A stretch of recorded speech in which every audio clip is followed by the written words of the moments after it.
Саламатсыңар балдар. Бүгін сілер менен татаал этиштердин жазылышы деген теманы өтөбүз. Кыргыз тилинде татаал этиштер аябагандай чоң кызматты аткарат. Адамдын оюн так даана жеткиликтүү билдириш үчүн же болбосо бир көрүнүштү окуяны жеткиликтүү баяндаш үчүн татаал этиштер аябагандай чоң жардам берет. Татаал этиштер эки же андан ашык сөздөрдөн турат. Анан маанилик жактан болсо этиш сөздөр менен этиш сөздөрдөн турган татаал этиштер жана атооч сөздөр менен этиш сөздөрдөн турган татаал этиштер деп экиге бөлүнөт. Мисалы этиш сөздөр менен этиш сөздөрдөн турган татаал этиштер тура тур дейт. Мисалы тура тур деген сөздө сен ошол жерде дагы бир аз тура тур, бая процессти кармай тур деген маанини билдирет. Бул жакта биринчи айтылган этиш негизги этиш болуп эсептелет, ал эми экинчи айтылган этиш болсо жардамчы этиш болуп эсептелет. Мисалы келе бер дейт. Мисалы биринчиси келе, келмек, келүү, негизгиси келе бер деген кыймыл аракет ишке ашканга даяр келе бер деген да. Убактың келди, келе бер деген. Андан кийин кыла сал дейт. Кыл деген негизги этиш, сал деген жардамчы этиш.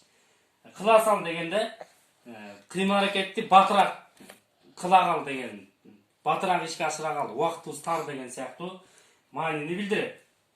Эми атооч сөздөр менен этиш сөздөрдүн ортосунан чыккан татаал этиштерди карап көрөлү. Мисалы кулак сал дейт.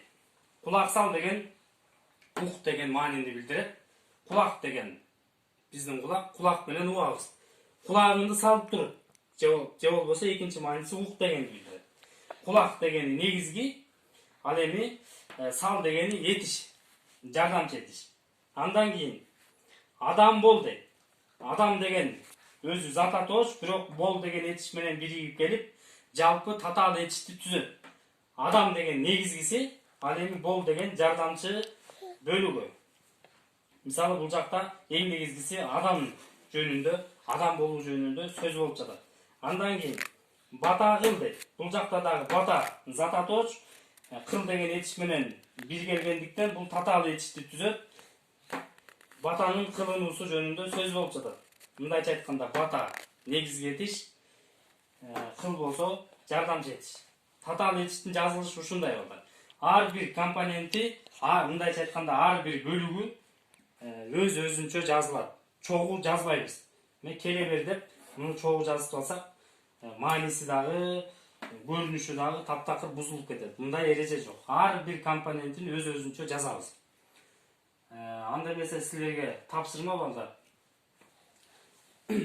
Ушул татаал этиштерди колдонуп, жай мезгили деген темага чакан текст түзөбүз. Текстти силер жакшы билесиңер.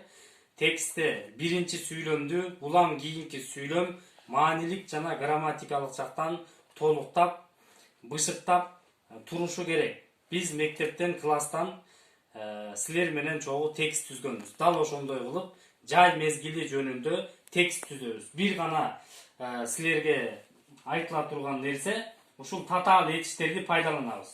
Этиштер менен этиштерден турган татаал этиштерди жана атооч сөздөр менен этиштерден турган татаал этиштерди пайдаланып, жай мезгили жөнүндө текст түзөбүз.